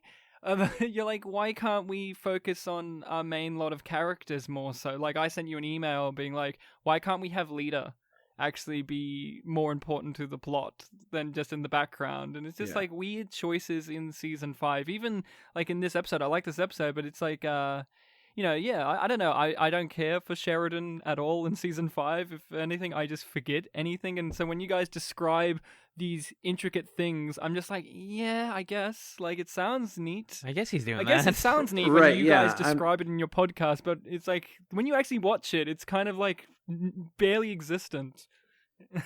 Yeah, you have to read into it really far because it's so sparing the Sheridan interiority that we get in this season. And it's like when the two leaders of the whole shit are married, wouldn't you think that you'd like get to see them talk to each other? And we like never see them talk to each other in this season, or rarely do. We did in the previous episode. Yeah. When they talk about Lanier and stuff, but like it's finally we're getting a scene like this candle scene where they're just sitting together and processing what's going on, and you want more of that because otherwise we've sort of put these characters in this position of power and we don't really have any understanding of what it's like. Yeah, but that's the unfortunate side effect, I guess, of having had wrapped up your show technically a season beforehand. Right. And then you're like, I guess I should focus on these other characters. And also, we've got a new character with Tracy Scoggins who really isn't in the show. I was like, oh yeah, she's not in this episode, huh? Oh yeah. Oh my god. Remember how she's in the show? I totally forgot. She's in the show, guys. Yeah. Don't worry. Yeah. She'll come back around in the movies. So thank goodness. Boy. Well, to speak to a couple things, I think I appreciate the comment about like you guys are finding things that you didn't even think were interesting when you were watching, and that's both the blessing and the curse of the format of our show. Is like I try to find something interesting about almost every scene in this show, like something worth mentioning or something worth like finding a joke or finding a comment. And like I'm over here scrubbing through the last 5 minutes of this episode right now, looking for like anything, because I'm like, Sheridan, just like you said, is not the focus of this season. And when you're presented with like a bonus season despite thinking you didn't have one, yeah, you're going to spend that time focusing on side characters because Sheridan got 3 seasons to be the main character. And it's like, no, you're not the guy anymore. But then every once in a while they're like, yeah, but you still are, as a leader, you're important. You're the president, And so you have this final shot that I've been like poring over, trying to like figure out what to read into it, where Delenn leans onto his shoulder and they both look out into the sunset. Yeah. Because it's this moment of acknowledgement that like we are about to watch a lot of people die, and we're gonna like order a lot of people to die, which is something that they've definitely felt before. But also like, hey, Delenn, you haven't like been this intimate with me in a while. Yeah.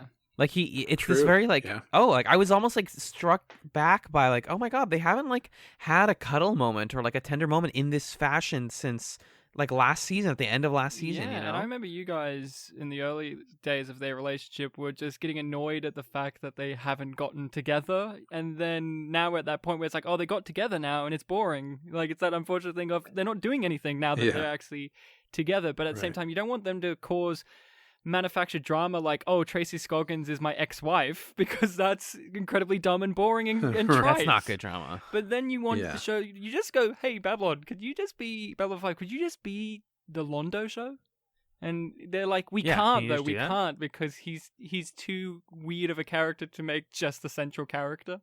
You can't just put Londo as the center character in the final season, yet they should. It's my last comment though is it's a TV writing thing, right? Where you can't just have, unfortunately, maybe I don't understand enough about how TV shows are made. You can't just have a married couple be fine. Like there has to be like some conflict, but they're not going to have like Delenn cheat on Sheridan or anything like that. And they're not going to have any of the traditional things that like come as a wrench in a marriage. It's just like, no, they're fine, but the world is falling apart. And so it gives us this dissonance of like, this doesn't feel real. But what I'm even asking for, they don't seem fine. They seem like totally distant. And I think what I'm wishing season 5 gave us is, some kind of like insight into their relationship, that like they're very different people and they would have very different philosophies about like how to maintain peace. Yeah. And I think that that's something that the show is missing out on exploring, because since the very beginning, since season 1, Babylon 5 has been a show about like what is peace and like how do you have it, and it seems like we can't actually have it, or like just peace for peace's sake isn't something to aspire to, or we have to understand what peace even looks like or what it's for.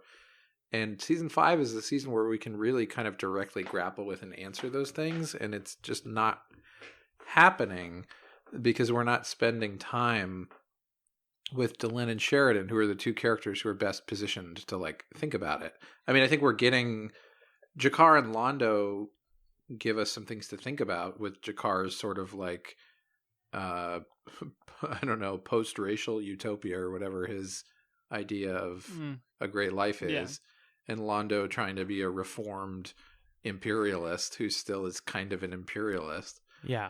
But like Delenn and Sheridan are literally running the United Nations. And it's, I don't know, I would have been interested to see sort of like when they're lying in bed, how do they talk about like strategy? Yeah. Because they kind of talk about that a little bit in, again, the episode we just watched with like, should Lanier have been stationed here, yes or no?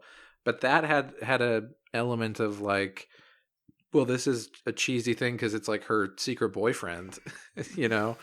I think so, also like a yeah, big problem is with season 5 and Sheridan and Delenn. Unfortunately for me, and I've watched this show, I don't know how many times, I still don't fully register or understand what the full-on goal of the Interstellar Alliance really is, because it's so vaguely put together, and it's very like, here we're going to just do this because I guess like once you make our lead character overthrow Earth, you might as well make him president of the galaxy.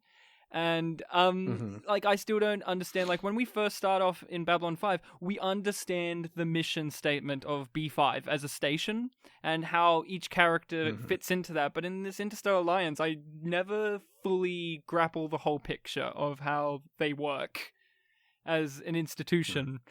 So, like, that's a big Yeah. problem because then you're like, oh, well, this is Sheridan's storyline. And if I don't understand it and I don't like it, then I'm not going to really focus on it and like it as much as, say, clear understanding of spooky shit's going on in Centauri Prime because, Londo is a sad man. Like, like that's it.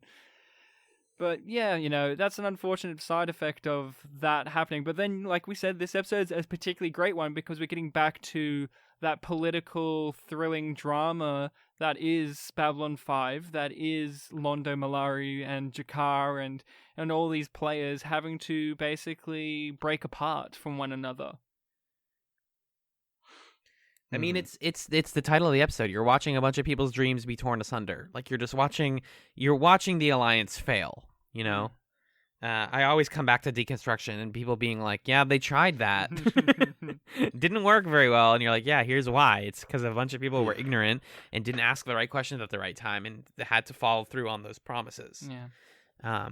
So I'm really curious now where we wrap up, and if there is a like ultimate purpose of the Alliance. It sounds like there really isn't, but I'm just curious like where this is going. I'm like fully on board with the season now.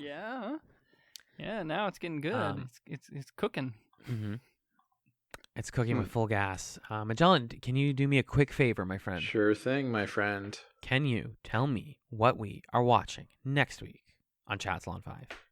Alrighty. Next week we're watching 2 more episodes of Babylon 5 Season 5. Ooh. First we're watching episode 17, Movements of Fire and Shadow. The seemingly purposeless Centauri attacks culminate in a bizarre and terrifying climax. And then we're watching episode 18, The Fall of Centauri Prime. Londo discovers that the Drox are really behind the war, planning to alienate the Centauri from the Alliance. Not a fun time. Two things. One, they say Centauris in there, which makes me really angry.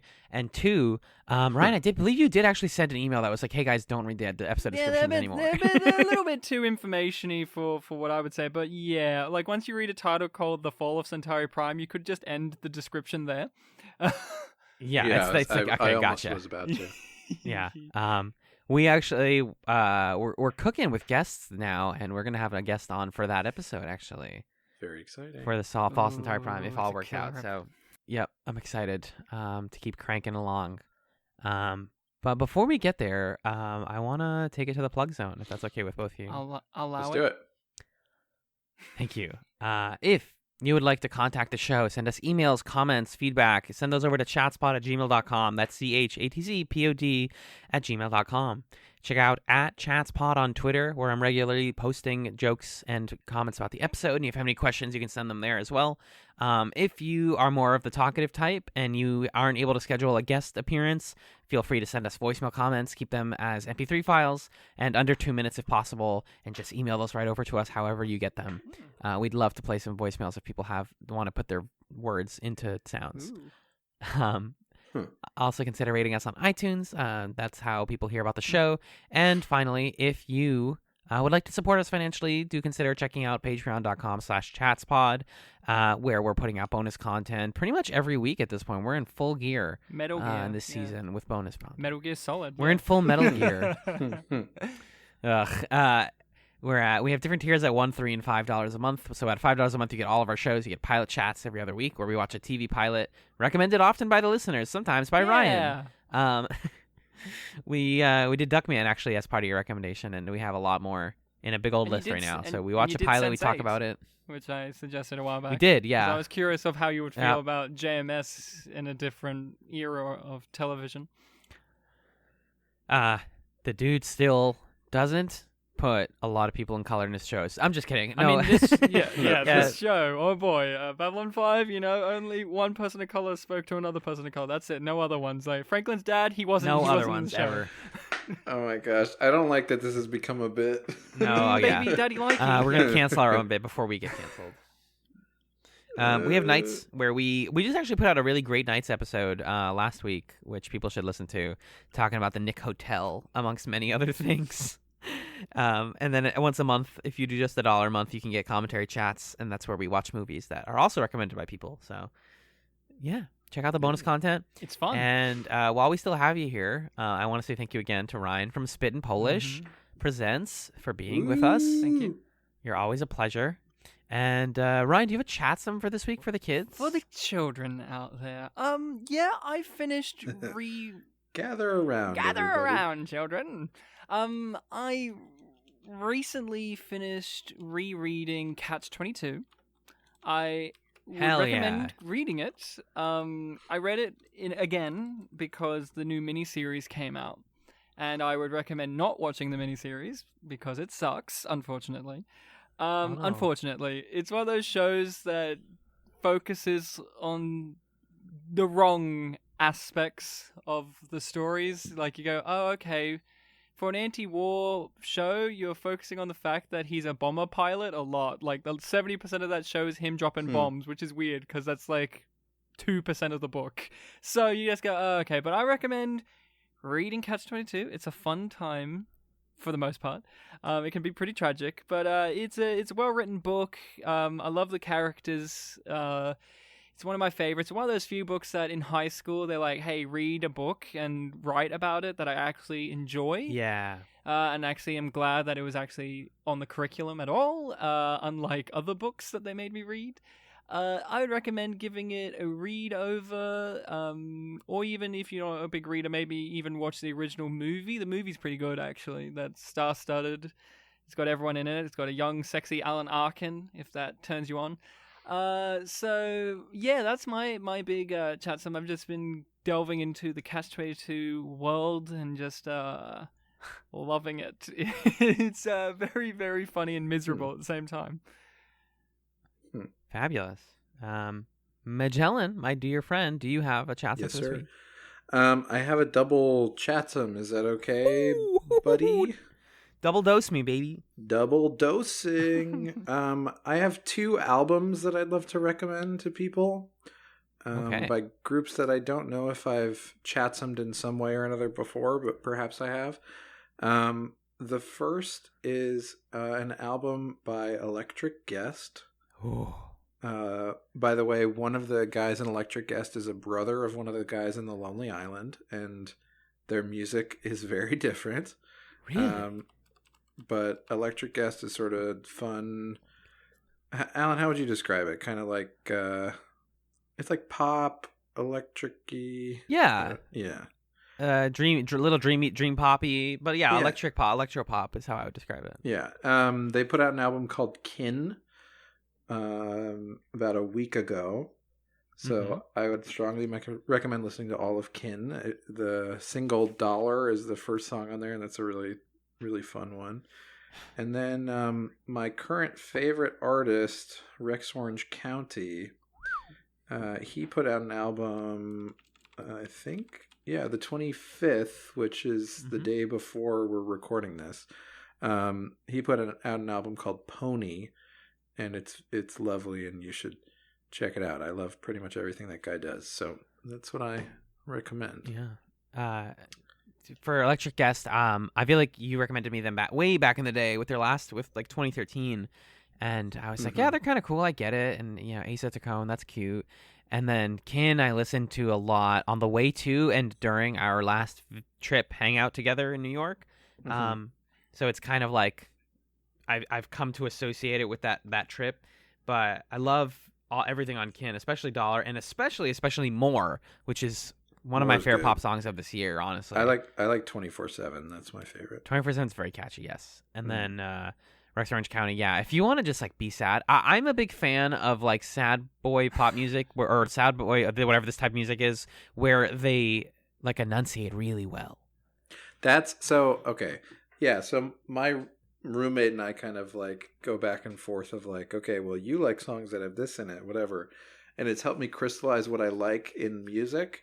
And Rex Orange County checks every single box because it's like very clear to understand lyrics that I can sing along to. It is upbeat, sad. There are quasi rap breaks. There are surprise horns. It's like, smooth and clear, and it's just great. He's got a beautiful diction, if that makes sense. Yeah. And also, yeah, his legs are just so in your feelings all the way. Yeah. Alan, what about you? What's your Chatsum? Yeah, I surprised Chatsum. I had like a bunch of different ideas for Chatsums, and then I was like, I watched this film last night, and I don't know why more people haven't talked about it. I watched the 1980s movie, the Jim Henson Company's Dark Crystal, Okay. which I know people talk about, but every time I like tried to read about the original series, everyone just says it's really dark for a kids movie. It's such a dark kids movie. Like, why is this a kids movie? And as soon as you just take 1 second and are like, it's a movie that like Jim Henson wrote like in a hotel room when he was like freezing because of the cold, and just like wrote a 50-page manuscript and they condensed it into a film. It makes a lot more sense why it's that kind of weird. He based it on a lot of like interesting New Age philosophy that he had been studying before that in the like 70s and 80s. And you know, people have seen Labyrinth. It's the same vibe of like it's all puppets, really like beautiful, meticulous sets, and very intricate puppet and like animatronic work. It's Henson and Oz and their company, and Dark Crystal in particular. Like, I think actually I enjoyed more than Labyrinth, just because one has David Bowie. It's so true. But one Labyrinth does is have fun as a noise said a lot. Oh my god.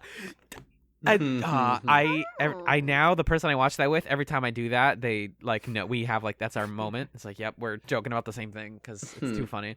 And also Simon Pegg plays that character in the prequel, which I'll also mention is really Netflix good. Series, yeah. Yeah, so the Dark Crystal, the original movie is just like really heady and weird, and it feels like they wrote something really huge and condensed the frick out of it to make it into a 90-minute film.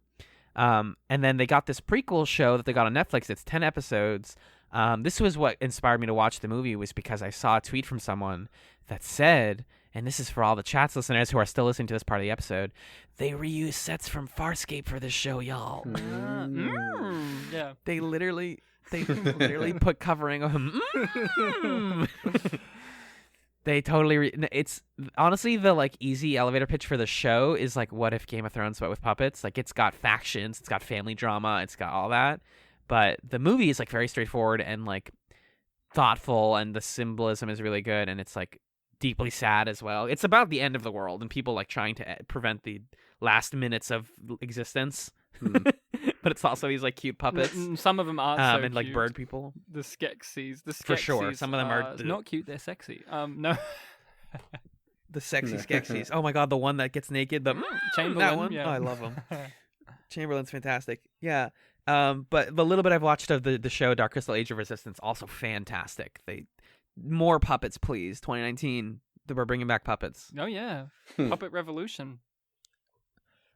It's true. How good would Avengers have been folks, if Thanos was a puppet? If just Thanos was a puppet, everyone else was. He's a CGI was character. Because he's a CGI character. Right. So him as a puppet. Oh my god, if he was a big puppet. like Big Bird? Oh, that'd be so stupid. Just watching. I'm just imagine like a Cookie Monster, and someone's like, "What did you give up?" And he turns to the left and goes, "Everything." You're like, the puppet doing that. Oh god, that would be amazing. It would be amazing. Please give me that edit. I bet you. Yes. Yep. Someone maybe like when they filmed it, that's what they had to do. It's like, we're gonna replace this with CG. It's gonna be Josh Brolin's gonna be sick, but for you guys filming, it's just a puppet. Oh no, they had Josh Brolin there, but he had a Thanos bust on top of his head, so they had to look at that. Oh my god! Yeah, imagine that. Is that how they did it? Because Josh Brolin's too good to waste to just do voiceover. Right, you're not gonna just get him for mocap. Yeah, you gotta get him for everything. But Dark Crystal. Yeah, I haven't watched that since I was a kid. It just was one of those. It's worth watching as an adult when you can actually understand the themes and not just be like, "Whoa, he hit the crystal with a sword really hard." How smart I was as a kid. All right. When you were a big dumb idiot. No, my boy Zathras. Yeah. It's right. Well, thank you again to Ryan for joining us on this episode of Chat. Yeah, pleasure. Ryan. Hopefully, people can check out my podcast as well. Nick did. Nick gave me, and you guys were on. I should mention that you guys were on the show, on my show. We were on Spin Polish Presents a little while back, talking about falling down. Heated episode. We talked. Alan started with the not to say that this movie was terrible, but and I'm like, oh, This movie sucks. Right, no, it was a fun time. We've got to get you guys to come back on at some point. Yeah, we'd love that. Certainly. I don't know what We're a package deal. Oh, okay. I mean, I guess I'll take both of you. No, but yeah, it was a pleasure. So if your chats people haven't had a chance to head on over to listen to your episode, at least you should give it a go. Nick listened to it, and he gave me some opinions on Falling Down, which was like, I'm just happy that people are watching that movie. So there you go. Yeah, thanks guys for coming on for that, and thanks for having me come on again for this. It's so weird because it's part of me is like, oh, this will be the last time I'll come on for a Babylon 5 discussion. Aww. Because it's ending, guys. You're gonna cry? How quick is it gonna make? How quickly are you gonna come back and revisit it? I don't know. I want to watch a little bit of season 1 as soon as I finish, just to I always like to do that when I finish long shows, like watch the beginning again. Yeah. But a rewatch will have to be a little while, just because we have a lot of shows in the tank, you know. But I mean, you can always be. We have 13 episodes of Crusade. We only have one claimed so far, so you have 12 choices. Maybe we'll see it again in 100 years. In 100 years. We will come back to it in a million years when we have become. Yeah. Yeah. Right. Yeah. Oh man, I can't wait to become. Honestly. Well, yeah, that's gonna be dope.